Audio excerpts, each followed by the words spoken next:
మావోయిస్టుల తర్వాత urban నక్సలైట్లే BJP target అన్నారు CPI MLA Kunamneni Sambasivarao.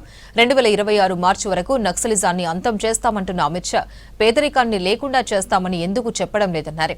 CPI శతవసంతాల సందర్భంగా హైదరాబాద్ హిమాయత్ నగర్లోని పార్టీ స్టేట్ ఆఫీసులో 100 ఏళ్ల ఆవిర్భావ సభ నిర్వహించారు.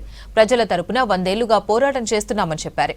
100 ఏళ్ల స్ఫూర్తితో ప్రజా ఉద్యమాలకు శ్రీకారం చుడతామన్నారు కూనంనేని. కార్యక్రమంలో సిపిఐ రాష్ట్ర నేతలు రామకృష్ణ, అజీజ్ పాషా, పశ్య పద్మ, పల్లా వెంకట్రెడ్డి ముఖ్య నేతలు పాల్గొన్నారు. ప్రజల కోసం పుట్టిన సిద్ధాంతం ఏదైనా ఉందంటే, మనిషి కోసం పుట్టిన సిద్ధాంతం ఏదైనా ఉందంటే అది కమ్యూనిజం. కమ్యూనిజం అంటే ఇది పోలబాట కాదు, పోలపాన్పు కాదు.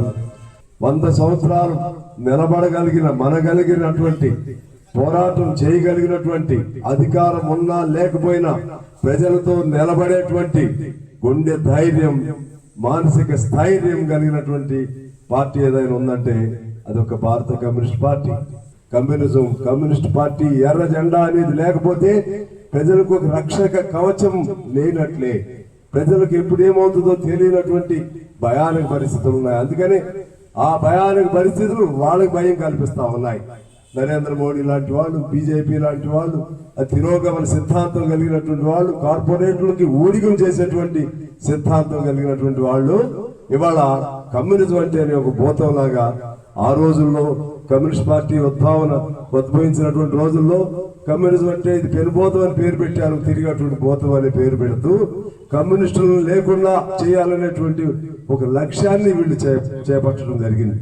పేదరికం లేకుండా చేస్తాను పలానా తారీఖు అని అంటలేదు, కానీ 26 మార్చి నాటికి మావోయిస్టులు లేకుండా చేస్తాను, ఆ తర్వాత కమ్యూనిస్టులు లేకుండా, ఆ తర్వాత అర్బన్ నక్సలైట్స్ పేరుతో ఇంకో పేరుతో ఇప్పటికే ఏ హక్కులు లేవు అనే ఆనాడు బ్రిటిష్ కాలంలోనే మన వాళ్ళు సాధించుకున్న కార్మిక చట్టాలను తీసివేశారు. కమ్యూనిస్టులారా మళ్ళా రండి, ఎర్ర జెండా రెపరెపలు కనపడాలి, రండి, మీరు మళ్ళా రావాలంటే అందరూ ఒకటి అవ్వండి. ఇవాళ మావోయిస్టులను చంపుతుంటే ఆ గొంతు, ఆ లోపల ఉన్న ఆవేదన ఇవాళ నినాదం రూపంలో బయటకు వస్తా ఉంది. వాళ్ళ గురించి మాట్లాడుతున్న వాళ్ళని కూడా జైల్లో పెడుతున్నారు.